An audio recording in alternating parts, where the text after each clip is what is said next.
विष्णु गुरुदेवो महेश्वरः गुरु साक्षात् परब्रह्म तस्मै श्री गुरवे नमः.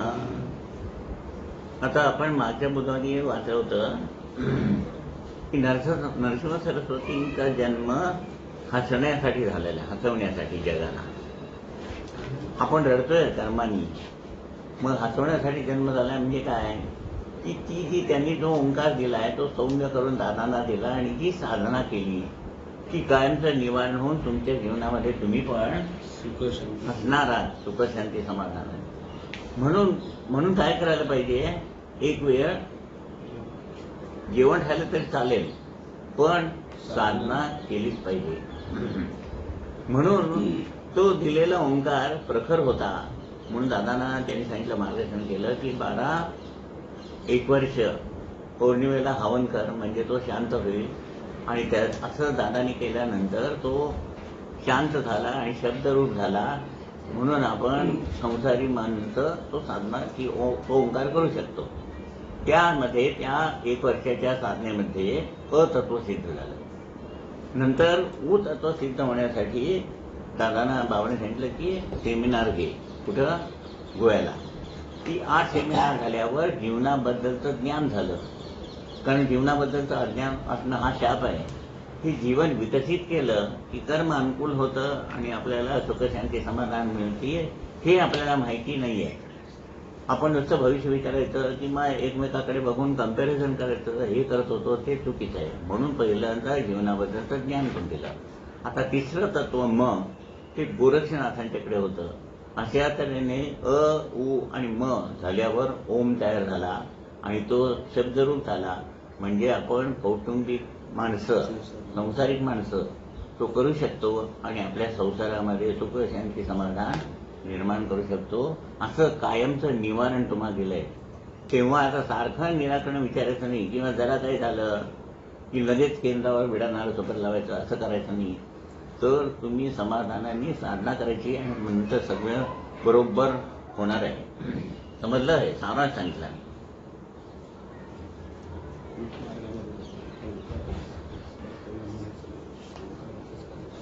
हो, सांगतो.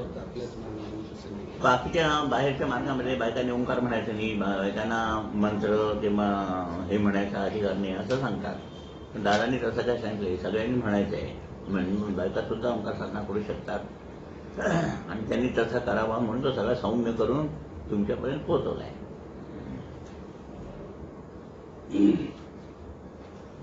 तर आता शक्तीपीठ म्हणजे काय?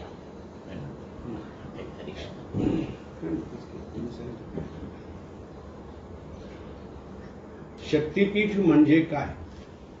हे पान क्रमांक 2205 पासून सुरू आहे. रिझर्व्ह बँक म्हणजे काय?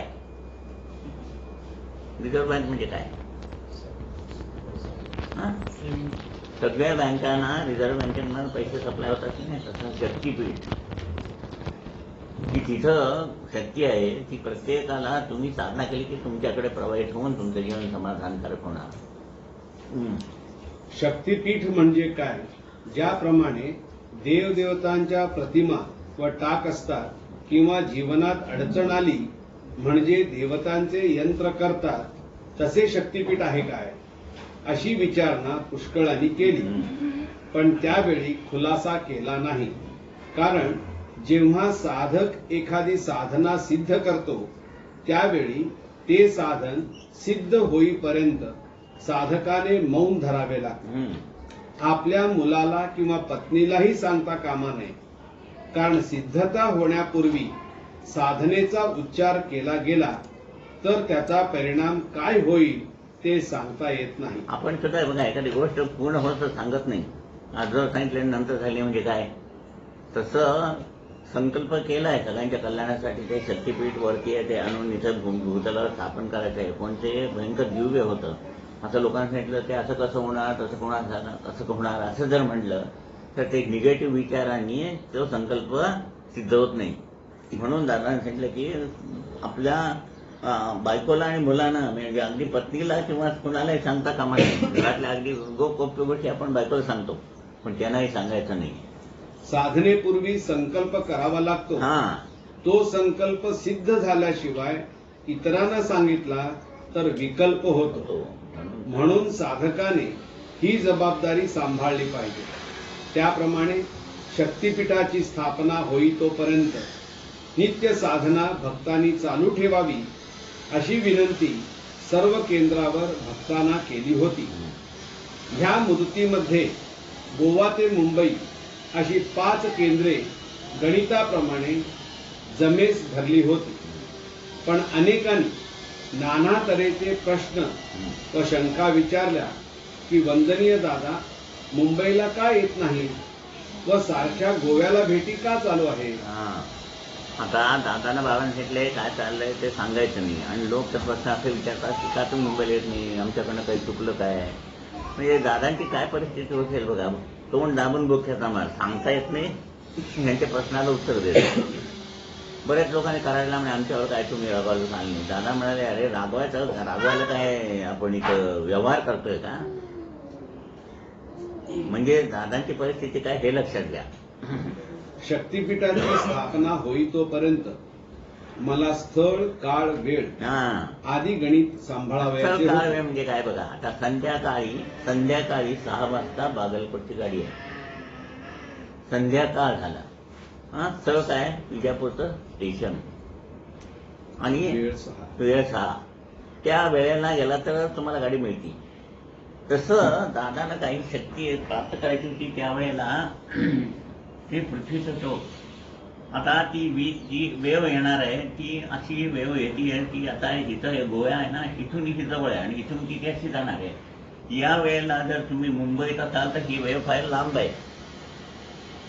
स्थळ काय गोवा, संध्याकाळी 6 वाजता आणि काळ संध्याकाळी 6 वाजता. स्थळ काळ आणि वेळ. त्या वेळेला हे शक्ती धारण करून घ्यायची, ती सौम्य करायची आणि तुम्हाला साधना म्हणून द्यायची. ऐकायला फार सोपं आहे. अशा वेळेला दादांना लंडनला जायचं आमंत्रण आलं. कोण चौरसिया हो नाही चौरसिया विष्णूला खाणं.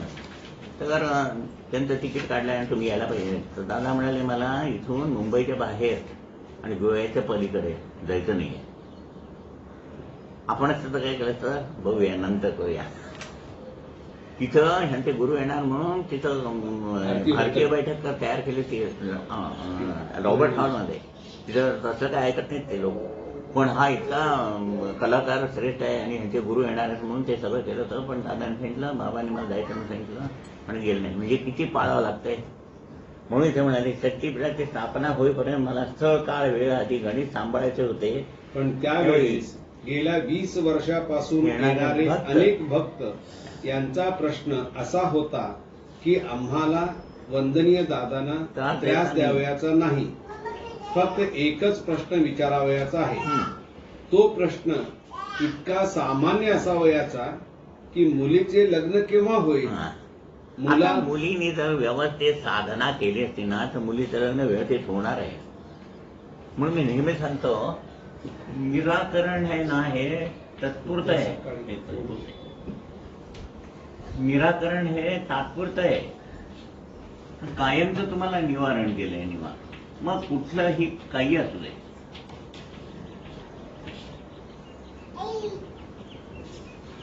कारण पुढचे नवीन लोक येणार आहे ना, प्रत्येकाला केंद्रावर जा सांगणं. हजारो लोकांना 1000 लोक कामकाजाला आले, तुमची काय परिस्थिती होईल.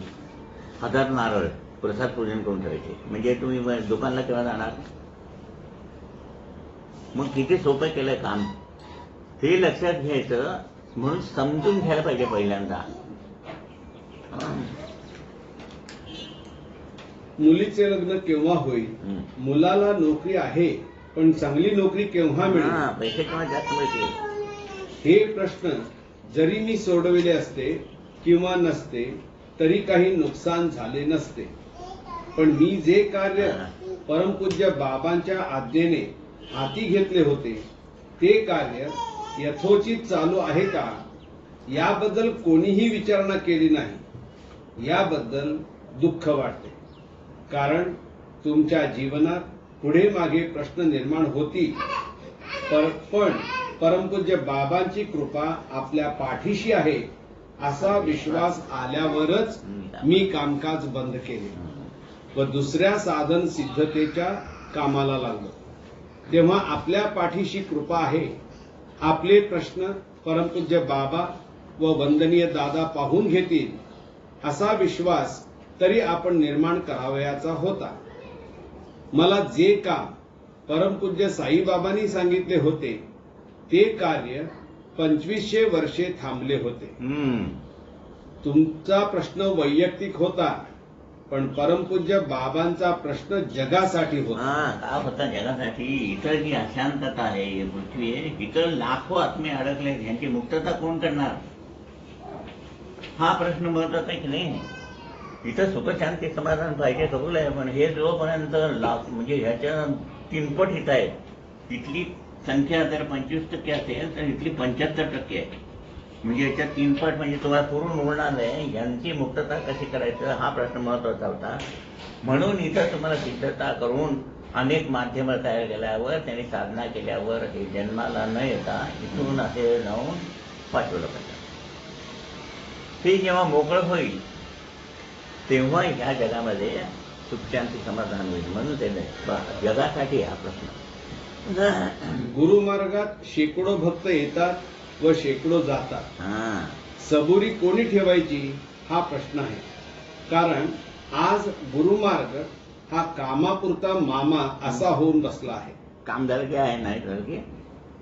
पण अशी अवस्था भक्ताची होऊ नये व त्यामुळे पुढील कार्यात अडथळा निर्माण होऊ नये म्हणून आधीच सर्व भक्तांच्या सुखाची सोय परमपूज्य बाबांनी केली होती. ती म्हणजे 3 प्रतिमा. ह्या प्रतिमा भक्तांना दिल्यानंतर शक्तीपीठाचे आवाहन केले. ह्या आवाहनात तुम्हा भक्तांना काही करावे लागले नाही. फक्त 3 प्रतिमांचे मूल्य तुम्ही भक्तांनी दिले आहे. पण मला प्राप्त जीवनाला मुकावे लागले असते. यापेक्षा अधिक लिहिणे योग्य नाही. साईधामची योजना चालू होती त्या काळात मला अशी आज्ञा झाली की ओम मध्ये 3 अक्षरे म्हणजे आणि मन 3 आहेत. 3 अक्षरे म्हणजे 3 शक्ती ह्या त्रिभुवनात ज्या आहेत त्यापैकी 2 सिद्ध झाल्या आहेत. मी सांगितलं मगाशी. एक ते एक वर्षभर हवन करून ती सौम्य झालं, म्हणजे तत्व धारण झालं. दुसरं 8 सेमिनार घेतली, त्याच्यामध्ये ज्ञान झालं म्हणजे ऊ. आता राहिलं कुठलं? म.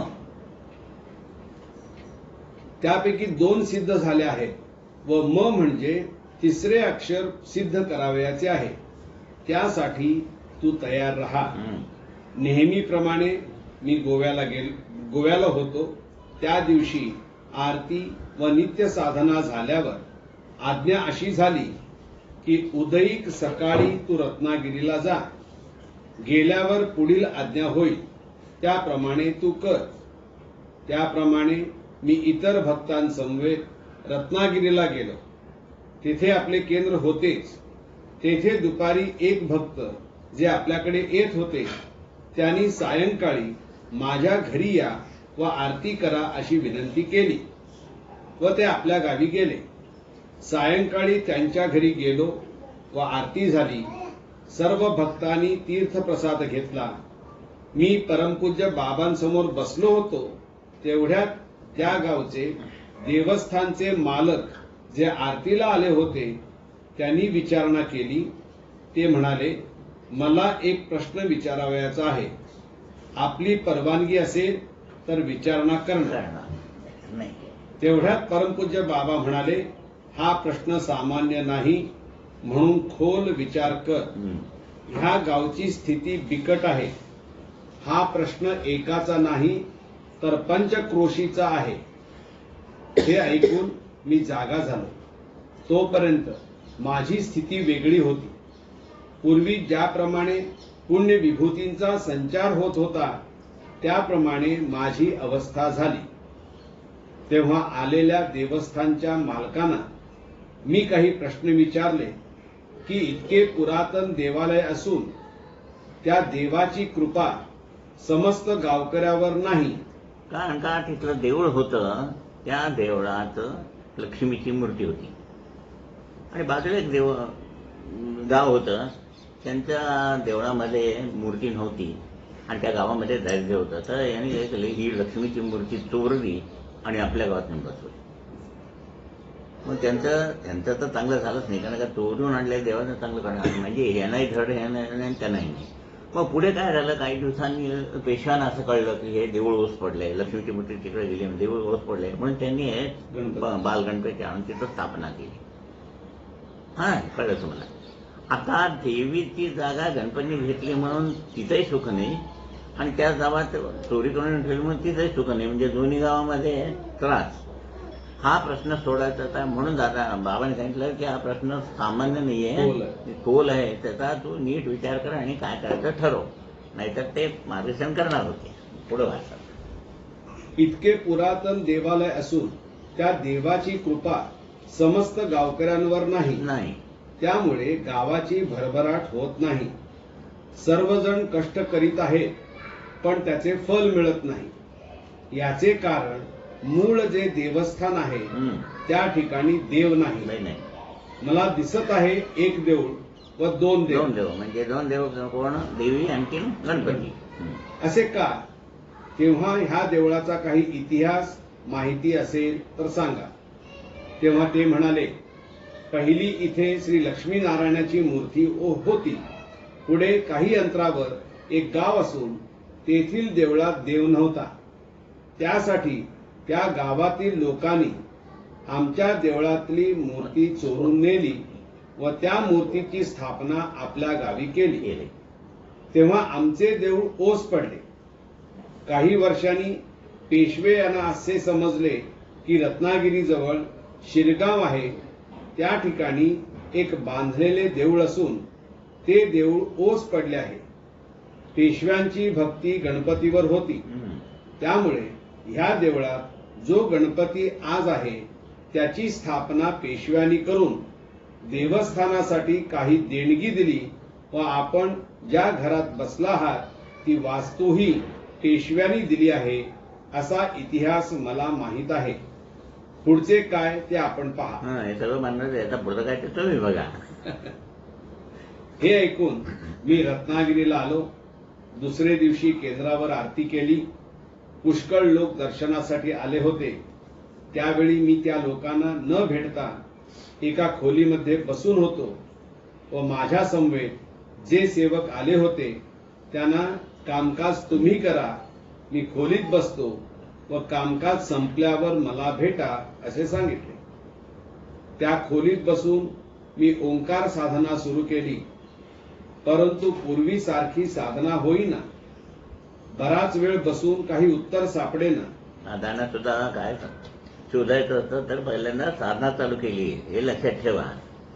म्हणजे कुठल्याही प्रश्नाला उत्तर तुम्हाला साधण्यातून मिळणार आहे, म्हणून मुद्दाम केलेला आहे. साधना चालू केली, पूर्वीसारखी होईना. बराच वेळ बसून काही उत्तर सापडेना. मग आपल्या हातून काय घडले आहे याचा शोध घेऊ लागलो. शेवटी असे दृश्य पाहिले. शिरगावचे गणपतीचे देऊळ व त्या देवळात एक स्त्री गणपतीला म्हणत आहे, माझे देऊळ सोड, तुझी इथे गरज नाही. जिथून आलास तिकडे जा. आज अनेक वर्षे लोक दुःखी आहेत, त्यांना सुखी कर. हा आवाज स्त्रीचा आहे. तेव्हा ही स्त्री सामान्य नसून प्रत्यक्ष लक्ष्मीनारायण आहे. हा पुढे सर्व खुलासा झाला. जे दृश्य मी पाहिले होते ते कधीही पाहिले नव्हते. परमपूज्य बाबांची प्रार्थना करून काय आदेश आहे याची मी वाट पाहत बसलो. तेव्हा परमपूज्य बाबांनी असे सांगितले की गोव्याला तुला सांगितले होते की उदयिक रत्नागिरीला जा. तेथे गेल्यावर पुढील कार्यक्रम काय आहे हे समजेल. तेव्हा ओंकार साधनेत जे तत्व म्हणजे गजानन हा कमी आहे, त्याची प्राप्ती होण्याची वेळ आली आहे. तेव्हा जे देऊळ लक्ष्मी मागत आहे ते तिला दे व गणपतीला आपल्या बरोबर घे. हा बालरूपी गणपती तुला सांभाळावयाचा आहे व ओंकारातील म तत्व सिद्ध झाल्यावर म्हणजे म तत्वाची साधना सिद्ध झाल्यावर शक्तीपीठाची स्थापना आपल्याला करावयाची आहे. हा आदेश ऐकून मी थक्क झालो. देवात सुद्धा भांडण आहे. मग मानवाच्या हाडामासात जे कुभांड रुजले आहे त्याचा अंत लागणे शक्य नाही हे सत्य आहे. तर दादा त्या बालगणपतीला घेऊन आले. काळा होता म्हणाले, पायात पैंजण घातलेलं. खोलीत 1 महिनाभर सांभाळला. बाकी कोणी ते यायचं नाही. फक्त आल्मेडानी बघितला होता त्यांना. म्हणजे बघा दादा, तो काय आहे, तो विश्वव्यापी ओंकार आहे. त्याच्यामध्ये पूर्णत्व आहे. म्हणून त्याला घेतला. तो म्हणाले तत्वाची पूर्णता करायची म्हणजे काय, तो परिपूर्ण ओंकार घेतला आणि मग गोरक्षनाथांच्याकडे गेले आणि त्यांच्याकडनं परिपूर्णत्व करून तो साधा करून तुम्हाला सगळ्यांना दिलाय. आता याच्या पलीकडे कुठे देव शोधायचा आहे का सांगा मला. म्हणून साधना बरोबर काय केलं, बाकी काय नको, काहीही शिल्लक ठेवलं नाहीये. आल्मेडाने बघितलं आणि त्याने वर्णन केलं आणि एवढा बाल गणपती म्हणाला, पायात घुंगरू घातले, माळ घातले, तसा दिसत असेल बघा. 1 महिना दादांच्या बरोबर होता. त्या खोलीत कोणी जायचं नाही. आहे त्या याच्या पुस्तकामध्ये कुठलं ते ज्ञानोपासना. तुझं तरी सांगितलं की एवढं विश्वव्यापी ओंकार आहे, पण बाल रूपात का घेतला तर ते सौम्य करून घेतला. तेच ना, त्याचं वर्णन केलंय. पाय कुठे आहेत, पाताळात. पोट आहे पृथ्वी आणि नभोमंडलामध्ये मस्तक. या इष्टदेवतेची संभावना करून मी गोव्याला श्री गजानना समवेत परत आलो. दुसरे दिवशी सकाळी मी नेहमीप्रमाणे आरती केली व साधनेत बदल केला. जे नामस्मरण ओम श्री साईनाथाय नमः म्हणत होतो त्याऐवजी ओम नमः शिवाय हे पंचाक्षरी नामस्मरण म्हणू लागलो व तशी विनंती सर्व कार्यकेंद्रावरील भक्तांना केली. ओम नमः शिवाय हे नामस्मरण शंकराला उद्देशून नाही. म हे अक्षर लय तत्वाचे कारक आहे. लय म्हणजे पूर्णत्व. लय म्हणजे शून्य अवस्था म्हणजे पूर्णत्व. ते प्राप्त होण्यासाठी 5 कोशांचा समावेश करावयास पाहिजे. यासाठी नाभिस्थानापासून ब्रह्मस्थानापर्यंत ओंकार व नामस्मरण ही साधना केली पाहिजे. ज्यावेळी ही 5 स्थाने शुद्ध होतील तेव्हा अ अधिक उ अधिक म बरोबर ओम हे अक्षर सिद्ध होईल. तेव्हा ओंकार साधना संपली असे म्हणू नकोस. पुष्कळांना ओंकार साधना म्हणजे काय ते हे समजत नाही व समजणे शक्य नाही. ज्याप्रमाणे आपली ताकद असेल तेवढे सागरात पोहावे. जसा सागराचा अंत लागत नाही तशीच ही साधना आहे. ह्याप्रमाणे साधना चालू होती. माझ्या समवेत जे कोणी भक्त साधना करीत होते अशा वेळी ह्या भक्तांना जरी विचारले असते तरी अनुभव काय आला हे त्यांना सांगता येण्यासारखे नव्हते. पण मला वेगवेगळे अनुभव व प्रतिसाद मिळत होता. हे जरी खरे असले तरी जसे जसे दिवस जाऊ लागले व नियोजित दिवस जवळ येऊ लागला तसा मी भयभीत होऊ लागलो. कारण अमुक एक साधना ठरविली जाते तेव्हा ते शक्तीला आवाहन असते व ती शक्ती केव्हा प्राप्त होईल हे सांगता येत नसते. ही निसर्गाची ठेव आहे. अमुक वेळातच सिद्ध होईल असे सांगता येत नाही. कारण ती कुणाची नोकर नाही. जो पाऊस पडतो तो निसर्ग परत्वे असतो. पण वेधशाळेला सुद्धा अचूक सांगता येत नाही की अमुक दिवशी पाऊस पडेल. त्याचप्रमाणे साधना आपल्या अधीन नाही. त्यासाठी साधकाला स्थळ काळ वेळ आदींनी सिद्ध व्हावे लागते. निसर्गामध्ये पाऊस येण्यापूर्वी ढग येतात किंवा आंब्याच्या झाडाला मोहर येण्यापूर्वी सुवास येतो तशी माझी स्थिती झाली. कारण पुढे शक्तीपीठाची स्थापना करावयाची होती व त्यासाठी साईधामचे काम अमुक दिवसात पूर्ण व्हावयास पाहिजे होते. म्हणून ती वास्तू केव्हा तयार होते इकडे माझे लक्ष होते. ती आल्याबरोबर दादांना पॅरालिसचा अटॅक आला. सगळं म्हणाले काय काय केलं. एवढी ती शक्ती होती. म्हणजे कसं एक 50 पोती तुमच्या टाळक्यावर एकदम पडली काय होईल. 50 पोती पण जास्ती नको. एकच बास. 50 लांब राहू दे. तसं त्या 1000 पोत्यांचं पट 1000 पटीमध्ये तेवढी शक्ती ती एकदम आली तर दादांचं सगळं पॅरलाइज झालं. अशा अवस्थेत दादा किती दिवस होते. 3 महिने होते. मीठ दिसतंय पण मीठ म्हणता येत नाही. पाणी दिसतंय पाणी द्या म्हणता येत नाही. म्हणजे त्याची शक्ती म्हणून दादा म्हणायचं आम्ही झालं की भयभीत झालो. आणि मग त्याची तेव्हा स्थापना झाली. त्यावेळेला 3 महिने दादा सुधारले. कोण म्हणाले फॉरेनला घेऊन जाऊया. कोण म्हणले दादा म्हणे बाबाने सांगितलं कुठेही जाऊ नकोस आणि तू मरणार नाहीस. तू मेलास तर माझं काम कोण करणार हे बघा. आणि मग मला काय कर कुटुंब आणि साधना करायला लाग. ते म्हणले उठून बसतात नाही कसे जशी येईल तशी कर. मग त्या दीपकने सांगितलं दादा म्हणजे दादा म्हणजे असं करता करता परत दादा नीट झाले. आता ह्याच्यापेक्षा ओंकार साधनेतनं मरगळलेली जीवन सुधारणार नाहीत का.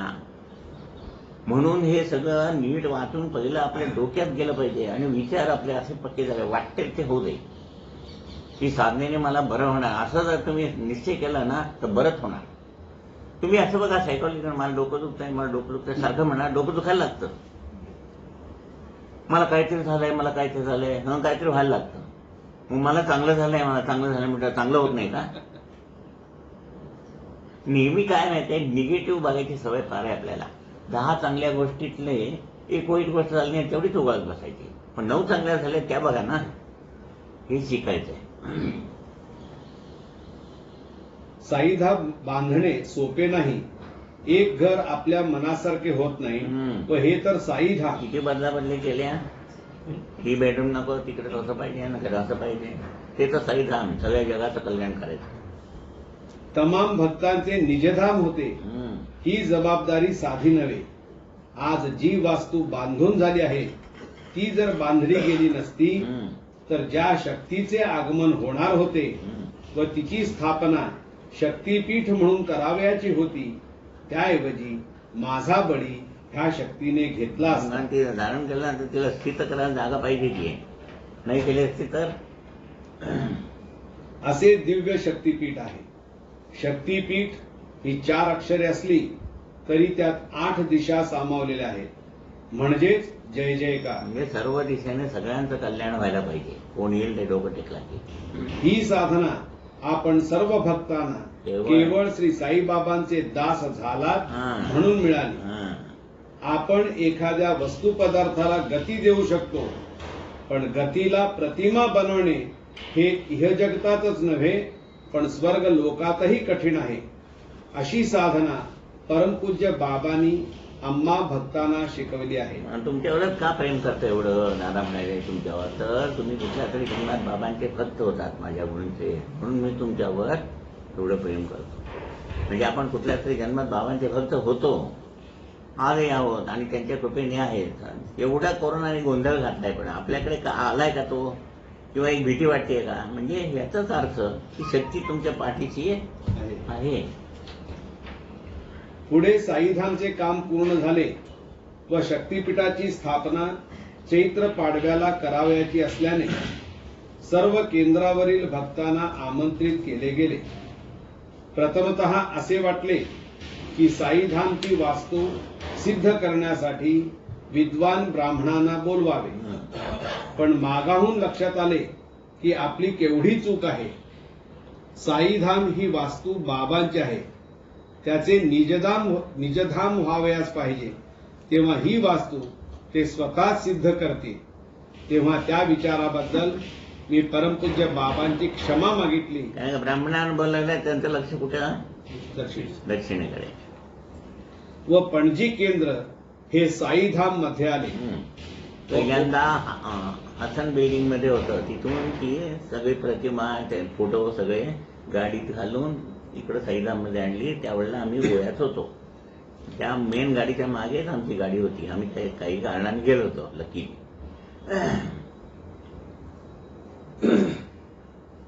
व ओंकार साधनेची जी सांगता म ह्या शब्दाने करावयाची होती त्याची तयारी साईधाम मध्ये साधनेद्वारा सुरू झाली. रत्नागिरीला जाऊन आल्यावर आता निश्चित साधना सुरू झाली हे कळू लागले. जसा मुलगा झाल्यावर त्याचे गोड कौतुक आपण करतो, पण त्याला दाढी मिशा आल्यावर तो प्रौढ झाला आहे असे आपण समजतो, त्याप्रमाणे आपली साधना प्रौढ झाली आहे असे वाटू लागले व म तत्व कुठे साध्य होईल असा विचार मनात येऊ लागला. हा. नरसोबाची वाडी, गोवा, रत्नागिरी म्हणजे शिरगाव की गोकर्ण. कारण एकदा मी फिराव्यास मांडवी पुलावर गेलो होतो, त्यावेळी अकस्मात आकाशात ढग जमा झाले व वीज चमकू लागली. मी परत येते वेळी एका भक्ताकडे थांबलो. खूप पाऊस व विजेचा गडगडाट झाला. त्यावेळी मी आकाशात जो विजेचा चकमकाट पाहिला तो ओंकार स्वरूपात होता. त्यावेळी असे वाटले की ह्या ओंकाराची दिशा गोकर्णला आहे. पूर्वी पुराणात रावणाने श्री शंकराला प्रसन्न करून आत्मलिंग म्हणजे ब्रह्मांड मिळवले होते व त्याचे हरण श्री गणपतीने केले, ते लिंग म्हणजे गोकर्ण. तेव्हा निश्चित ह्या ठिकाणी ते असेल असा तर्क मी शोधू लागलो. पण गुरुमार्गात शोधणं म्हणजे पाप आहे. शोध हा गुरुमार्गात शाप आहे. बोध घेणे म्हणजे कृपाशीर्वाद घेणे. म्हणून मी बोधाची आज्ञा काय आहे त्याची आतुरतेने वाट पाहू लागलो. तेव्हा गोकर्णात जे आत्मलिंग म्हणजे ब्रह्मांड आहे त्याची 12 अंगे होऊन 12 स्थाने आहेत, ती आपल्याला नको आहेत. कारण ओंकार साधनेत 12 अंगे आहेत, तशीच आपल्याला प्राप्त झाली पाहिजे. पण ती 12 अंगे स्वर सूर यामध्ये एकरूप झालेली आपल्याला पाहिजे. हे म तत्व म्हणजे वाणी. ह्या तत्वामध्ये स्वर व सूर ह्यांचा संगम व्हावयास पाहिजे. म्हणजे काय? स्वर कशाचा आहे? देहाचा आहे. आता प्रत्येकाचा स्वर देहाचा वेगळा आहे. सूर आत्म्याचा आहे. साधना करताना म्हणजे देह आणि आत्मा एकत्र पाहिजे पाहिजे. स्वर देहाचा अधिक सूर हे दोन्ही एकरूप झाले तर ते वाणीच्या ठिकाणी आल्यावर मग तुम्ही जर निराकरण सांगितलं त्याला बरोबर होईल तर बरं होणार. स्वर आणि सूर यांचा संगम व्हावयास पाहिजे, तर येणाऱ्या भक्ताला 100% आशीर्वाद मिळेल. हे तत्व गोरक्षनाथांपाशी आहे. तेव्हा 32 शिराळस तू जा असे परमपूज्य बाबांनी सांगितले. म्हणजे मत. यापूर्वी मी 2दा 32 शिराळ्यास गेलो होतो, पण त्यावेळी नाथांचे देवस्थान आहे आपण पाहून येऊ म्हणूनच केवळ गेलो होतो. तरी सुद्धा त्या ठिकाणी गेल्यावर पूर्वीची स्मृती जागी झाली की ह्या देवापाशी आपले पुढील कार्य अवलंबून आहे. पुन्हा बोलावणे आल्यावर आपण येऊ असा विचार करून परत आलो होतो. पुन्हा एकदा कराडला असताना श्रीनाथांचे बोलावणे आले, तू येऊन जा. त्याप्रमाणे मी काही भक्त मंडळींसमवेत गेलो होतो. त्यावेळी सर्वांच्या वतीने एक श्रीफल श्रीनाथांचे पुढे ठेवून मी प्रार्थना करीत होतो. प्रार्थना करून मी डोळे उघडण्यापूर्वी तेथील पुजाऱ्याने मी ठेवलेले श्रीफल देण्यासाठी उचलले व माझ्याबरोबर आलेल्या एका भक्ताने माझ्या पुढे होऊन ते श्रीफल स्वतः घेतले. माझी प्रार्थना होण्यापूर्वी पुजाऱ्याने ते श्रीफल उचलले व त्या भक्ताने ते घेतले. हा अपमान किंवा प्रमाद घडला होता. मी डोळे उघडतो तो लक्षावधी गांधील माशांचा तांडा त्या भक्ताकडे धावून आला व तो भक्त सैरावैरा इकडे तिकडे धावू लागला. आणखी जे भक्त होते ज्यांना माझ्या बरोबर येऊ नका असे मी सांगितले होते त्यांच्याही मागे या माशा लागल्या. कारण आज्ञा नसताना हे भक्त मागावून आले होते. शेवटी मी व तेथील मठाचे महंत यांनी प्रार्थना केल्यावर ह्या माशा शांत झाल्या. हा प्रसंग घडून आज काही वर्षे झाली, पण त्याचे महत्व मी आज लिहित आहे. त्या केवळ माशा नव्हत्या, तर पुढील कार्य किती बिकट आहे याची जाणीव श्रीनाथांनी दिली. ती अशी की जे कोणी भक्त ह्या मार्गाला अपात्र असतील त्यांना प्रथमतः सिद्ध कर, नाहीतर कर्मरूपी माशा हा लोकांचे चावे घेतील. तेव्हा ह्या भक्तांना कर्म अधीन अशी अवस्था प्राप्त व्हाव्यास पाहिजे. तर त्यानंतर मी तुला बोलावणे करीन. कर्माधीन आहेत जे पात्र नाही आहेत असे त्यांचं कर्माधीन करून त्यांना पहिल्यांदा काय कर, हिट कर, म्हणून ते दाखवलं. व त्यानंतर मी तुला बोलावणे करीन. जी साधना त्यावेळी केली जात होती त्या साधनेत कर्म अधीन व्हावे असा विषय नव्हता. फक्त कर्माचे विमोचन व्हावे असा आशीर्वाद होता. कर्माचं विमोचन नाही सांगितलं मी, असं त्याच्यामध्ये झालेलं असतं. ते सर्व बरोबर विमोचन करून असं गोल करायचं, म्हणजे देह पण विकसित करायचा आणि दोन्ही मन दाखवत की हे दोन्ही असे व्यवस्थित झाले की एकमेकाशी एकरूप होता. देह पण असा वाकडा तिकडा होता, कर्मही असं वाकडा. जी साधना त्यावेळी केली जात होती त्या साधनेत कर्म अधीन व्हावे असा विषय नव्हता. फक्त कर्माचे विमोचन व्हावे असा आशीर्वाद होता. म्हणजे जे कर्म प्रतिकूल आहे त्या कर्मास अनुकूल करणे असे कार्य जीवनात व्हावयास पाहिजे. ही साधना सिद्ध झाली, पण आता कर्म अधीन व्हावे ह्यासाठी साधना सिद्ध करावयास हवी होती, तरच त्याचे इष्ट फल ठरवता येईल. असे म्हटल्यावर पुन्हा अवघड मार्ग शिल्लक राहिला आहे, तेव्हा काय करावे हे समजेना व हताश झालो. त्यावेळी संमेलने चालू होती व मग दिवस रात्र अहम त्वम इदम असे शब्द कानाशी ऐकू येऊ लागले, पण म्हणजे काय याचा अर्थ समजेना. आज मी सगळ्यांना अहम त्वम इदम म्हणजे काय हे सांगू शकतो, पण त्यावेळी हे शब्द मला समजले नाही. मग इतरांना काय सांगणार हा प्रश्न होता. ज्याप्रमाणे स्थित्यंतर, स्थिती व अवस्था हे शब्द यांचा अर्थ नंतर समजला व मागे लिहिला आहे, त्याप्रमाणे वरील अहम त्वम इदम याचा अर्थ समजावयाचा होता. काय अहम त्वम इदम म्हणजे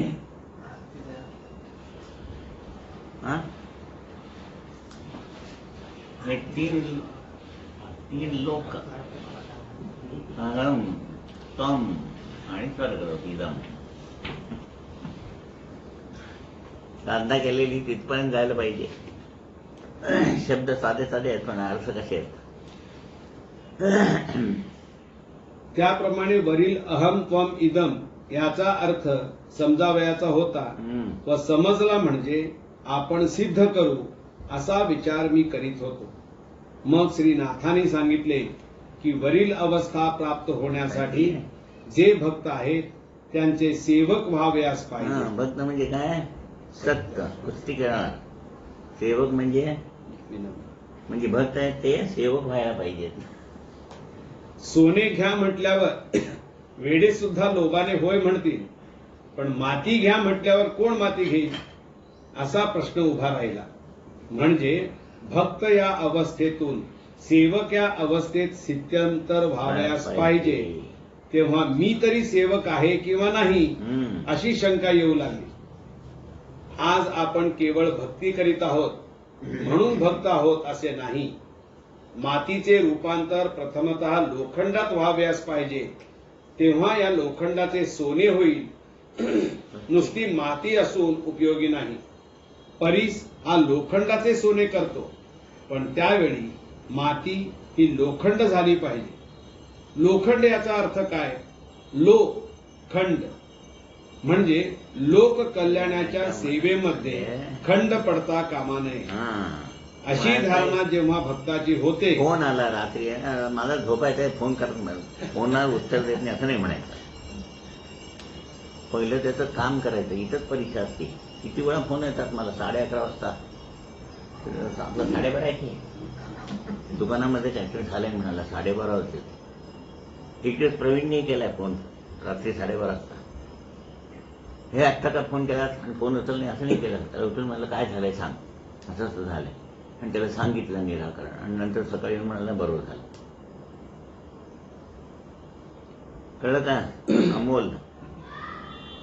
लोककल्याणाच्या सेवेमध्ये खंड पडता कामा नये हा. अशी धारणा जेव्हा भक्ताची होते तेव्हा त्याला सेवक असे म्हणता येईल.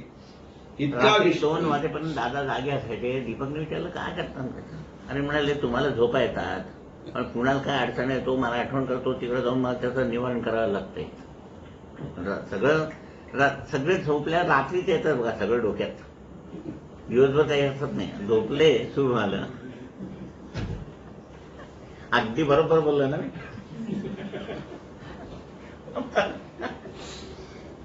इतका विषय गोव्याला गेल्यानंतर समजला व पुढचा मार्ग काय म्हणून परमपूज्य बाबांना विचारला. हा. त्यावेळी दीपावली होती. पाडव्याला केंद्रावर आरती झाली. भक्तांनी आजूबाजूला आरास केली होती व सर्वत्र पणत्या लावल्या होत्या.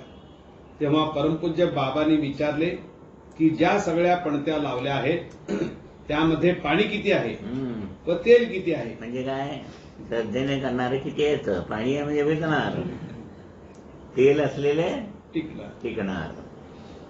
व ज्या पणत्या पेटवल्या आहेस त्यापैकी शिल्लक किती आहे हा. हे कामगाराला मनाशी 100 आले, पण सेवेला किती आले? नंतर फार कमी. हे मनाशी विचारून पहा. मग पुढचे साधन मी तुला सांगेन. नुसती दीपावली असे म्हणून चालणार नाही, हम्म. तर ती आपल्याला पावली का. हा, म्हणजे किती ज्ञानी झाले, किती ज्ञानी होऊन पुढे लोकांच्या कार्यासाठी उभे झाले ते पाहिजे. हा विचार करावा लागेल. पुढे कर्म आधीनी अवस्था कशी प्राप्त होईल व त्यासाठी काय प्रयत्न केले पाहिजे म्हणून मी विचार करू लागलो. त्यानंतर मी माझ्या गुरुबंधूंना घेऊन दिल्लीला गेलो होतो. त्यावेळी ध्यानीमनी नसताना ह्या परमपूज्य विभूतींचे आगमन झाले. त्या दिवशी पहाटे मी उठलो व कुणीतरी हाक मारित आहे असा भास झाला. पुन्हा झोप येऊ लागली, पण ती झोप नव्हती. त्या गुंगीमध्ये मी जी समाधी पाहिली तशी जगात कुठेही नाही. कारण जगतात ज्या समाध्या आहेत त्या समाध्यावर चबुतरा बसवलेला असतो. हा चबुतरा दगडी किंवा संगमरवरी असतो. हम्म. पण मला जे दर्शन झाले ती समाधी मातीची आहे हा. व तशी जगात एकच आहे. तेथे दर्शनार्थ तू ये असा आवाज ऐकला. कुतुबुद्दीन बाबांची समाज, कुतुबुद्दीन बाबा अशी समाधी आहे. सगळी खालती माती आहे. इकडे फरशा बसवलेल्या नाहीत, आता कट्टा आहे. का मातीची आहे? तर त्यामुळे कोण येऊन इथं उभा राहून आसू गाळेल, म्हणजे अश्रू, ते अश्रू इथं पडले आणि माझ्यापर्यंत आले की त्याचे मोती करून मी पाठवेन. म्हणजे काय सामर्थ्य आहे बघा. देवाला सुद्धा ह्यांना आशीर्वाद देताना विचार करावा लागला मेसोफी पंथाला. एवढे त्यांचे उच्च आचार विचार. जो रोता आएगा उसके आंसू मोती बना के दूंगा, म्हणजे त्याचं जीवन इतकं सुंदर करीन. म्हणून तिथे ते म्हणायचे ये. मग मी उठून स्नान आरती वगैरे झाल्यावर सर्वांना घेऊन ह्या ठिकाणी गेलो. पण वाट सापडेना. विचारता विचारता एकाने सांगितले सरळ जा, उजव्या बाजूला वळा, मग डाव्या बाजूला वळा. वास्तविक हे वाक्य कुणालाही सरळ वाटेल. म्हणजे कुठली वट करताना असं जाऊन असं जा, म्हणजे रस्ता वागडा आहे, सरळ नाही. उजव्या बाजूला डाव्याकडे जा आणि मग जा. पुढे छान लिहिलं बघा दादांनी. वास्तविक हे वाक्य कोणालाही वास्तविक हे सरळ वाक्य वाटेल, कोणालाही सरळ वाटेल. पण त्या वाक्यात पण मला त्या वाक्यात काय गूढ आहे हे समजले. कारण मी दिल्लीला येण्यापूर्वी कर्म आधीन करून घे मग व बोलावे. मग मी बोलावीन असे गोरक्षनाथांनी सांगितले होते ते आठवले. कर्म जे असं वाकडं आहे भात, त्याला अनुकूल करून सुलट कर. मग आम्ही सर्वजण ह्या दर्ग्यात गेलो. तेथील मुजावराने ज्याप्रमाणे सांगितले होते तसे पूजा साहित्य आणवले व मनोभावनेने पूजा केली. त्यानंतर प्रार्थना काय म्हणावी असा प्रश्न निर्माण झाला. कारण मुजावर जी प्रार्थना म्हणत होते ती प्रार्थना ऐहिक होती. हा, त्यांचं नेहमीच व्यवहाराप्रमाणे आलं की सुख शांती समाधान तुम्हाला घर भरट होऊ दे, सात पिढ्या अमुक होऊ दे, हाच आशीर्वाद. तेव्हा समाधीतून आला आवाज. म्हणून मी गप्प बसलो. तेव्हा समाधीतून निरोप आला, तू ज्या कामासाठी आला आहेस ते काम पूर्ण होईल असा माझा आशीर्वाद आहे. तेव्हा तू परत जा. म्हणजे कुठल्या कामासाठी गेले ते? कर्माधीन. कर्माधीन आहे, ते कर्माधीन करण्यासाठी ते काम पूर्ण झाले, तू जा. माझे कार्यातील आगमन नेहमीप्रमाणे नाही. थोड्या काळात हे साधन सिद्ध व्हावयास पाहिजे. ज्याप्रमाणे देवाचा भंडार असतो, त्यात कुणीही येऊन जेवून जातात. त्यात भूक देवाची आहे की पोटाची आहे हा, पोटात याचा विचार कर. परलोकात जे आत्मे आहेत ते अगणित आहेत. तेव्हा प्रथमतः ज्यांचे वंश विमोचन व दीक्षा झाली आहे अशा आत्म्यांना ही साधना सांग व मग बाहेरच्यांना. जे लोक परलोकवासी होतात त्यावेळी प्रेत दहन करण्यासाठी नेतात. त्या प्रेताचे तोंड समोर असते व दहन करून लोक मोकळे होतात. जो विधी शास्त्राने सांगितला आहे त्याला किंमत न देता नको ते विधी अज्ञानाने आपण करीत असतो. त्यामुळे आत्मा परलोकी गेला तरी कर्मातून त्याची सुटका होत नाही. वास्तविक ह्या विधीचा उहापोह करणे गैर आहे. पण कर्माधीन होणे म्हणजे काय, ही शंका विचारात घेतली जाते. मुख्य दहन विधी जो आहे, नीट ऐकायचं, मुख्य दहन विधी जो आहे तो करण्याने पुढील मार्ग सुलभ होत असतो. म्हणजे जेव्हा पुन्हा जन्मप्राप्ती होते व 3 ऋणानुबंध जोडले जातात. कुठले 3 ऋणानुबंध? मातृपितृ, पितरेजन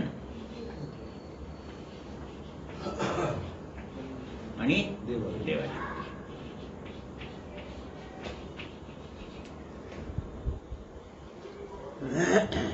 त्यावेळी गतजन्मातील हा शेवटचा संस्कार यथायोग्य होण्यामुळे पुढील जन्मी हे 3 ऋणानुबंध कर्माशी एकरूप न होता ते कर्तव्य म्हणून जोडले जातात. हे कर्तव्य दान धर्म व देवाची सेवा करण्याने मोकळे होते. अन्यथा हे कर्तव्य म्हणून न राहता कर्म म्हणून भोगावे लागते. यासाठी महारुद्र स्वाहाकार झाल्यावर जे वंशातील दोष विमोचित केले गेले त्याचे प्रायश्चित्त म्हणून श्री पंतांकडे अन्नदान ही योजना कार्यान्वित केली आहे. त्यामध्ये आपल्याकडील भक्तांच्या नावे काही रक्कम जमा केली गेली व बाकीची जबाबदारी परमपूज्य पंतांनी घेतली. याशिवाय जे आत्मे अजून कर्माधीन आहेत त्यांचा त्रास आपल्याला होऊ नये म्हणून 3 शेष आज पूजनात आहेत व ते पूजन साईधाम मध्ये होत असून गोव्याला आज्ञा होईल तेव्हा ते 32 शिराळा येथे विसर्जन करू असे परमपूज्य कुतुबुद्दीन बाबांनी सांगितले. त्याप्रमाणे सर्व भक्तांचे जीवन जे कर्माधीन होते ते कृपेमुळे कर्म आधीन झाले व त्याची सांगता 32 शिराळे येथे म्हणजे पूर्णत्व श्री गोरक्षनाथांचे पवित्र क्षेत्री झाली. त्यावेळी मी जरी कराडला होतो तरी आजारी असल्याने हॉस्पिटलमध्ये होतो. पण हा विधी पूर्ण झाला म्हणजे वंश विमोचन हा विधी परिपूर्ण झाला. तरी अजूनही ह्या विधीचा त्रास केव्हा केव्हा होत आहे. वंशातले लोक सगळे आपले जे कामगार राहिले सगळे वंशातले लोक या 3 लोकांमध्ये अडकलेले होते. इथे भरपूर सगळे भरतलेलं. त्या सगळ्यांना इथून जन्माला येताना न मुक्त करता इथे गेलं तेव्हा वंश विमोचन सिद्ध झालं. ऐकायला सगळं बरं वाटतंय.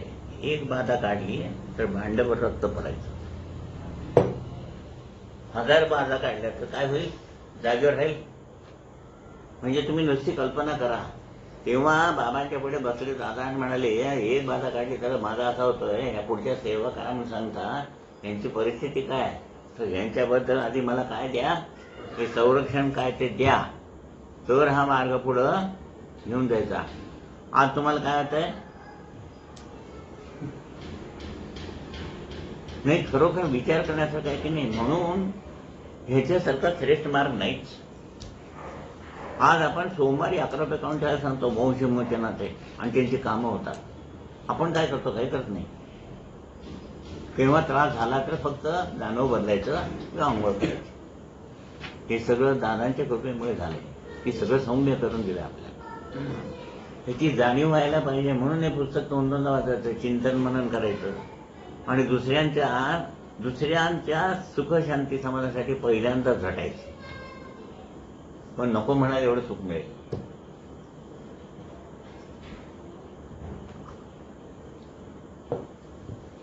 पुढे परमपूज्य नाथांच्या आज्ञेप्रमाणे साधनेत बदल केला. पूर्वी जी ओंकार साधना सर्व भक्त करीत होते व नामस्मरण ज्या पद्धतीने करीत होते त्यामध्ये 5 स्थाने म्हणजे कोश यांचा समावेश होता. 5 स्थानावरच तुमचं जीवन अवलंबून आहे. त्या 5 स्थानातच किती 19 माध्यम आहेत, आहे का नाही? हे बघ. पहिल्या 2 कोशामध्ये 7 माध्यम आणि पुढच्या 3 कोशामध्ये 12 माध्यम. यांचा विकास झाला नाहीये म्हणून ही कमतरता आहे. म्हणून 12 माध्यमांनी साधना, 12 अंगांनी साधना, 12 माध्यम विकसित होण्यासाठी. उच्चारांमधले उदात्त अनुदात्त सोलीच, सुवर्ता लय आणि उच्चार आचार विचार 12. म्हणून पंतांनी सुद्धा सांगितलंय, सर्व कृपे मी धन्य झालो. कृपा केली म्हणजे काय केलं? कृपा केली म्हणजे पैसे अर्थात याचा नाही. तव कृपे मी धन्य झालो, भवभ्रांती तुटली, परमपदी परब्रह्म मूर्ती अंगे भेटली. ही अंग सांगितली. या अंगाने साधना कर म्हणजे तुझा विकास होईल. विकास झाला की कर्म अनुकूल होईल आणि तुमचं जीवन सुखमय होईल. तुम्ही तर काहीतरी भविष्य सांगतात, तुम्हाला काही केली आहे, तुम्हाला 7.5 लागली आहे, तुम्हाला मूल झालं आणि तुम्हाला का मूल झालं. हे ज्ञानच नाही. आधीच आपल्याला काही माहीत नसतं. त्यातून हे असं ऐकलं की आणखी त्याला भीती वाटायला लागते. म्हणून पहिल्यांदा जीवनाबद्दल ज्ञान करून घेणं हे महत्वाचं आहे. जीवनाबद्दल अज्ञान असणं हा शाप आहे आणि तो शापच आपण भोगतोय. जेव्हा 5 स्थाने म्हणजे 5 कोश एकमेकांना पूरक झाले त्यावेळी कंठस्थान ह्याला प्रधान मानून एकमेकांना पूरक होतील म्हणजे काय होतील? कधी होणार? की 5 कोशात रक्त जे वाहत आहे ते सगळं शुद्ध झालं आणि त्याच्यात गुरु हा एकच विषय 5 कोशात राहिला की हे झालं. त्यावेळी कंठस्थान ह्याला प्रधान मानून त्याचा जो स्वर आहे त्या स्वरात सर्व साधना म्हटली गेली पाहिजे. हे 2 कोश इथे एकरूप होतात. कुठले? हे 2, आनंदमय आणि विज्ञानमय इथं आणि अन्नमय आणि प्राणमय इथं. म्हणजे बरोबर देह व आत्मा म्हणजे पिंड व ब्रह्मांड यांची गती भिन्न आहे. म्हणून श्री पंतांनी एका पदात म्हटले आहे की गुरुविणे नाही गती. म्हणजे गुरु असल्याशिवाय ही साधना प्राप्त होत नाही. पिंडाला निश्चित गती नाही पण ब्रह्मांडाला गती निश्चित आहे. तेव्हा आपण करीत असलेली साधना पिंडाप्रमाणे होता कामा नये.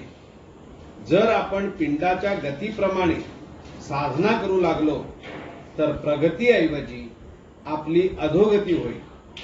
म्हणून आपण भक्तांना याचे ज्ञान होणे आवश्यक आहे व त्याकडे बारकाईने पाहून साधना केली पाहिजे. जी साधना आपणास शिकवली आहे त्या साधनेच्या सिद्धतेसाठी जरी विलंब झाला तरी हरकत नाही. पण जे साध्य होईल ती दुसरी अवस्था आहे. पहिली अवस्था साधक अशी होती.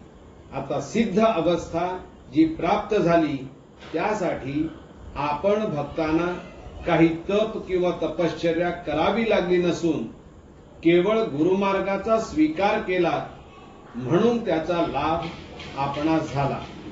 अन्यथा ही अवस्था ह्या जन्मात प्राप्त होणे कठीण आहे. सिद्ध म्हणजे 19 माध्यम सिद्ध. एकच वाचा सिद्धी असती त्याच्याने काम होत नाही. सिद्धी म्हणतात त्याला. सिद्धी म्हणजे फार अलीकडची अवस्था आहे. सिद्धी एकदा म्हणजे दादा म्हणाले सिद्धी म्हणजे काय, तर बाबांच्या फोटोमध्ये ते मला सिद्धीने काय होतं ते दाखवतो म्हणाले. आम्ही प्रार्थना केली होती, त्याच्यातून गुरुवारीच्या रेवड्या पडल्या, पुष्कळ सगळ्या भक्तांना देऊन करून उरल्या. म्हणजे काय, ते चमत्कार झाला. आता दादाने पाळले तशी तुम्हाला पाळता येणार नाही, म्हणजे ती पुढं प्रवाहित होणारी नाही. सिद्ध म्हणजे काय, सगळी त्याची 19 माध्यमं सिद्ध झाली आहेत, त्याच्या वाणीतून कार्य करतात आणि त्यात तुझं कल्याण होईल. किंवा तुम्ही साधना केली की हे इथले जे अडकलेले लोक आहेत इथे, ते सगळे त्या गतीने, प्रकाशाच्या गतीने ओंकारवरती जातं, तर दुसऱ्या चौथ्या आणि पाचव्या लोकात जाणार. असं सर्वांच्या हातनं कार्य होईल, त्यासाठी सिद्ध पाहिजे.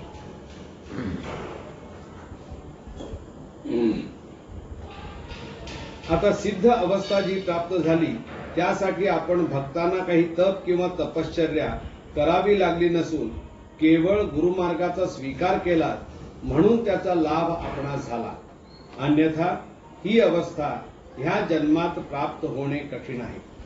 जीवनारंभी श्री भैरवनाथांनी तबला शिकून घे, नाहीतर तुझ्या जीवनाचा तबेला होईल, व मग म्हणशील की देवाला भेटून जन्म व्यर्थ गेला. तबला म्हणजे काय, तालात असायला पाहिजे. ताल, सूर, ताल आणि लय.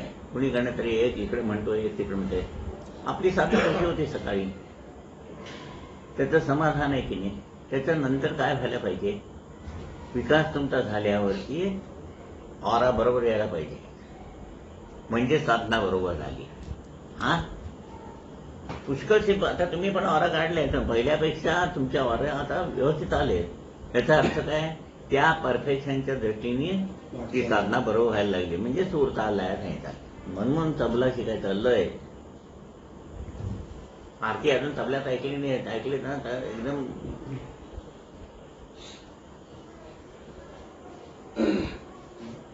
व मग म्हणशील की देवाला भेटून जन्म व्यर्थ गेला असे सांगितले होते. असा जन्म व्यर्थ जाऊ नये म्हणून पहिल्या अवस्थेत ताल हा सांभाळला पाहिजे. कारण जीवनात ताल सांभाळणे कठीण आहे. व जेव्हा आपण 25 वर्षाचे होतो तेव्हा त्याला गधे 25 म्हणतात. कारण जीवनाचा ताल सांभाळणे कठीण होते. जे कंठस्थान आहे त्यात 2 आवाज आहेत. पहिला आवाज पिंडाचा आहे व दुसरा ध्वनी आत्म्याचा आहे. वर आणि सूर.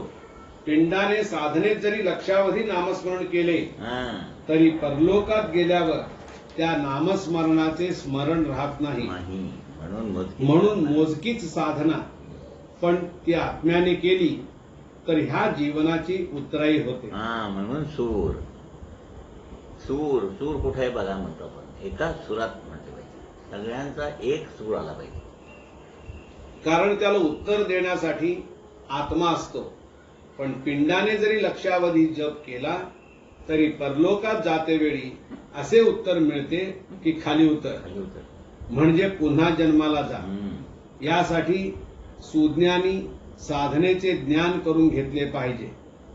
साधना हा 3 अक्षरी शब्द आहे. इह जन्मात ह्या 3 चा अर्थ समजला तर 3 लोकांची प्राप्ती सहज होते.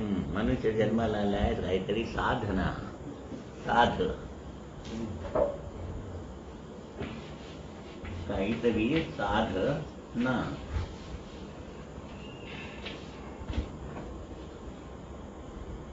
या साधनेमध्ये प्रथमतः उच्चार हा महत्वाचा आहे. सर्वाभूती आत्मा एकच आहे. पण जन्म प्राप्त झाल्यावर जे द्वैत आपल्याला दिसते हे अज्ञान आहे. मी अमुक एकाचा आहे, इथपासून द्वैत सुरू होते. जातपात, धर्मपंथ, गुरुमार्ग व शेवटी देव यामध्ये आपला उच्चार, मग आचार व ह्याप्रमाणे विचार हे भिन्नाभिन्न होतात व झाले आहेत. जगात जे जीव आहेत त्यामध्ये सर्वश्रेष्ठ असा हा नर आहे. ह्या नराचा शेवटी नारायण होतो. पण केव्हा, हे वाक्य नुसते म्हणून चालत नाही. आपल्या आचार विचारात जर बदल झाला तरच ते सत्य होईल. व ह्यासाठी एकच मार्ग ह्या जगात आहे व तो म्हणजे गुरुमार्ग. विचारात बदल झाला पाहिजे. आता सगळं सगळं विसर्जन करून आलं, सगळं नाही, थंड आहे ना डोकं एकदम. नाहीतर आता गणपती आला की देवी कुठे बसवायची, आता डेप्युटीवर जागा कुठे आहे? एवढं पॅकिंग होतं नाही. हा? आणतोच नाही. ह्या मार्गात काय शिकवण आहे तिचा अभ्यास केला पाहिजे. हा मार्ग देव भेटण्यासाठी नाही, देव हा आपल्यापाशीच आहे. त्याची ओळख इतरांना होण्यासाठी आपले आचरण बदलले पाहिजे. देवासारखे वाटले पाहिजे तुम्ही. जीवन ईश्वरमय करायचंय, बोलण्यात, चालण्यात, वागण्यात. बोलायचे ते कीर्तन गायला उभा होता, चहा पिणं वाईट आहे म्हणायचं आणि अर्ध्या तासाने घसा खर्च अजून चहा पिऊनच येऊन उभं राहायचं. म्हणजे बोलण्यात, चालण्यात साम्य आहे का? असं चालतं बाहेर. ते बदलण्यासाठी काही मंत्र तंत्र नाही. देव भेटण्यासाठी नाहीच, देव तुमच्या जवळच आहे. ते बदलण्यासाठी काही मंत्र तंत्र नाही. आपल्यापासून इतरांना दुःख होते, त्याऐवजी जगाला आनंदी करावयाचे आहे असा विचार निर्माण केला तर त्यासाठी साधना आहे. म्हणजे मला इतरांकडून काय फायदा होईल असा विचार सोडून धनप्राप्तीचा हव्यास सोडला तर जगाला सुखी करता येईल. जोपर्यंत हा लोभ आहे तोपर्यंत हे जग आपल्यापासून अनेक योजने दूर आहे. मग नराचा नारायण न होता आपले रामायण होईल. यासाठी काही महामंत्र, महाभारत किंवा रामायण वाचून न बघता आपण कसे वाचू हा बोध घेतला पाहिजे. आज दुपारी मेसेज वाचला, एका देवळामध्ये भंडारा करतात, सगळं जेवण होतात. नंतर एक म्हातारी उशीर आहे ती, ते सगळं संपलंय म्हणून सांगतात. ठीक आहे म्हणते, पण तरी एक बाई येते आणि म्हणते एक लाडू खायला आहे, हे घ्या तुम्ही. ती म्हातारी काय करते, त्यातले 4 दाणे घेते, म्हणजे माझ्या मागणं आणि कोणी आलं तर त्यांना देणार. हे कसा विचार, नाही तर सगळा बक्कन खाऊन टाकायचं. हे काहीतरी बोध देण्यासारखे आहेत. ह्यालाच जीवन ईश्वरमय. ईश्वर म्हणजे देवासारखं काय 2 किरीट बिरीट घालून उभारायचं नव्हे. दुसऱ्याच्या मनात तुमच्याबद्दल काहीतरी चांगली भावना निर्माण व्हायला पाहिजे. हे करता येतं. भाजी घ्यायला जातो आपण, त्यांनी 5 दिले की आपण 4 ओढायचे, 4 घेऊन जात नाही. त्यांना कष्ट पडले असतात. हे साधे साधे उदाहरण आहेत. कुणाचे पैसे द्यायचे असतील ते तुम्ही नेऊन द्यायला पाहिजे. त्याने मागितलं था, तुमचे मागताना कसे मागता हे लक्षात नाही का तुझ्या? आणि त्याचे काय नाही, मला लक्षातच नाही राहिलं. अरे का बोलू, हे जे आहे साधे सकाळपासून संध्याकाळपर्यंत व्यवहार आपण व्यवस्थित केले, तिथंच ईश्वर आहे. वेगळं कुठे आहे? सुमारे 40 वर्षापूर्वी परमपूज्य बाबांनी आज्ञा दिली म्हणून हे कार्य सुरू झाले व त्यावेळी जे भक्त कार्यात येतील त्यांच्या प्रित्यर्थ प्रार्थना लिहून दिली. हे भगवंत नारायण 40 वर्षापूर्वी लिहून दिली आहे, 1960 मध्ये. ती प्रार्थना आपण सर्वजण सकाळी व सायंकाळी म्हणत आहोत. ह्या प्रार्थनेचा अर्थ काय हे समजले पाहिजे. नुसती पोपटपंची आता नको आहे. त्या प्रार्थनेत जो विषय आहे त्याचे मनन व चिंतन व्हावयास पाहिजे. त्यापैकी एक वाक्य आपण अभ्यासासाठी घेतले तर हा जन्म पुरणार नाही. तुझे आहे तुझं पाशी, पण अज्ञानाने आपण वाट चुकलो आहोत. श्रीनाथ पंथामध्ये एकच वाक्य आहे व ह्या वाक्यात सर्व काही आहे. ते म्हणजे अलख निरंजन. या 2 शब्दात 2 अर्थ आहेत. एक पिंड व दुसरे ब्रह्मांड व तिसरे आपण. ज्यांनी या 2 तत्वांना जोडणे म्हणजे नाथपंथ, नाहीतर अनाथपंथ आपल्या वाट्याला आलाच आहे. इतके साधनेबद्दल सांगितल्यावर हे लक्षात येईल की जी साधना आपण करीत आहोत ती इतकी विशाल व विराट आहे की तिचा अंत लागत नाही. पण आपल्या पाठीशी अनंत आहे म्हटल्यावर पाठीशी आहे म्हटल्यानंतर साधनेची गोडी लागली पाहिजे. शास्त्रीय दृष्ट्या ह्या साधनेचा जर आपण विचार केला तर ह्या जन्मात आपण जन्म घेऊन जन्माचे उतराई होऊ व इतरांचे कल्याण करू असा विश्वास परमपूज्य बाबांना आहे, बाबांना आहे पण तुम्हाला नाहीये. पण आपल्याला नाही. बाहेरचे जग हे मृगजल आहे. हे जेव्हा पटेल तेव्हा जन्म वाया जाऊ नये याचा नितध्यास लागेल. हा, वाया. खरं सांगतो इतका आनंद होतो. एक सांगितले मी बऱ्याच वेळा, एक मुसलमानचा मनुष्य होता. तो आला, त्याची बॅग हरवली, त्याच्यामध्ये सगळं पासपोर्ट वगैरे होते. आणि तो दहाव्या दिवशी प्रार्थना करून आल्यावर त्यावेळेस असं वाटलं की बरं एवढे साधं कामे आपण नाही करू शकत. त्याला एवढा आनंद झाला, एवढे लाडू घेऊन आला. मी काहीच केलं नव्हतं, मी फक्त सांगायचं काम केलं होतं. उरलं सगळं काम कोणी केलं होतं? मग हाताची दलाली आणि तोंडाची, हाताची हलाली आणि तोंडाची दलाली करायला काय पैसे पडतात. पण आज प्राप्त जन्माची किंमत स्वतःला नाही हम्म. व इतरांना नाही, म्हणून जन्मभर चिंता करून शेवटी आपला जन्म चिता होणार, अशी नरजन्माची कहाणी आहे. यासाठी वारंवार गुरु अवतार घेतात व जे जे आपल्याला पोषक आहे ते सांगत असतात. कारण हा जन्म वाया जाऊ नये ही भक्ताची चिंता गुरूंना असते. तेव्हा श्रीनाथांनी ओंकार साधनेचे गणित सूचित केले. हे जरी गणित अवघड आहे तरी साधकाला निश्चित साधनेचे फल मिळेल व याशिवाय आपण जी साधना ह्या जन्मामध्ये करीत आहोत ती साधना पुढील जन्मी आपल्याला समजेल.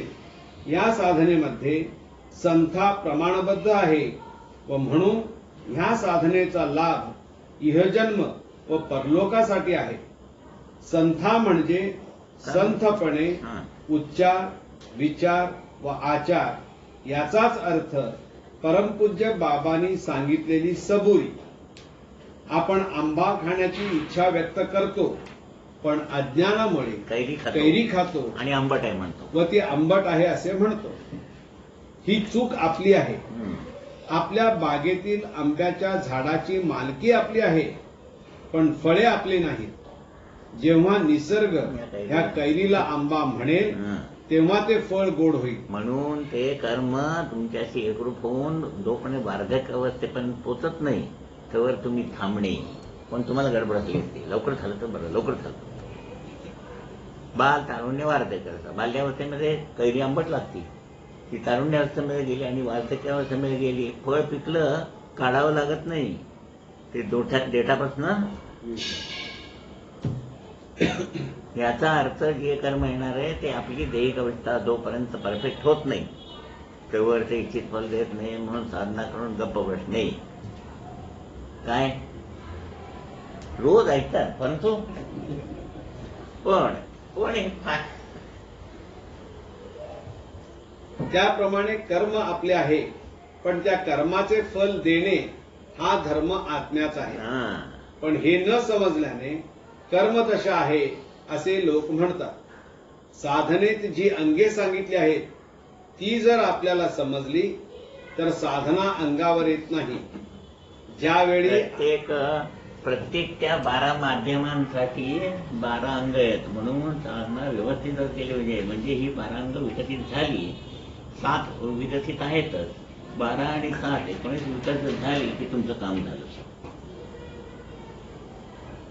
अन्न समोर बरोबर आहे पण तोंडात दात कमी आहे म्हणून पचत नाहीये. म्हणजे अन्नाची चूक आहे का? मग कर्म होईल का म्हणतात आणि कर्म तशा का म्हणतात? दात बसवल्यावर अन्न आहे ते बरोबर पचन होऊन जाणार आहे. म्हणजे कमतरता कुठे आहे? आपल्या जवळ आहे. त्याच ज्ञान करून घ्यायचंय. ह्याच्यात भविष्य विचारण्यासारखं तुम्हाला कोणी जादूटोणा केलाय, बाजूच्यांनी अमुक केलंय काही नाहीच आहे. साधं सोपं गणित आहे. साधने जी अंगे सांगितली आहेत ती जर आपल्याला समजली तर साधना अंगावर येत नाही. ज्यावेळी आपण मार्गदर्शनाप्रमाणे साधना करू त्यावेळी ती साधना रंगातीत निजरंग रंगुनी अशी होते. म्हणजे काय? त्याच्या रंगात आपला रंग मिसळून आपण त्याच्याशी एकरूप होतो. रंगातीत. चित्रकलेमध्ये 3 रंग आहेत व या 3 रंगांचे 7 रंग होतात म्हणजे इंद्रधनुष्य. पण हे 7 रंग साधकाला समजले नाही तर काळा रंग तयार होतो. काळा रंग हा अशुभ आहे पण साधना पूर्ण झाल्यावर त्याच रंगाचा पांढरा रंग होतो हा अनुभव येतो. यासाठी श्रीनाथांनी ओंकार साधनेची 12 अंगे सुचवली व त्या परत्वे साधना करीत असता ती प्रमाणबद्ध व्हावयास पाहिजे असे सुचविले.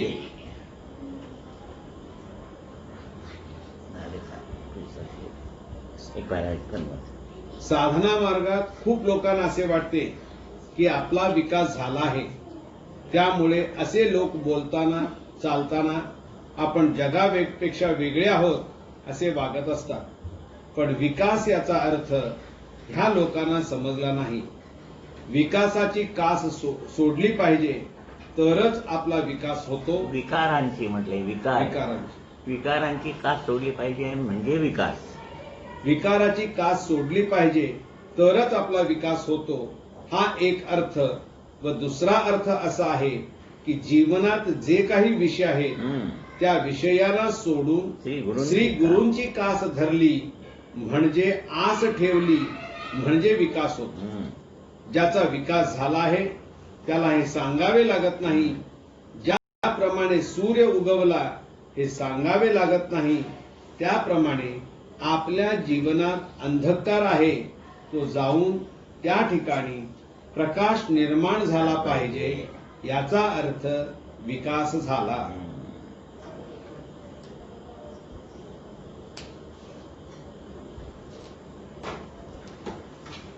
बरं, आता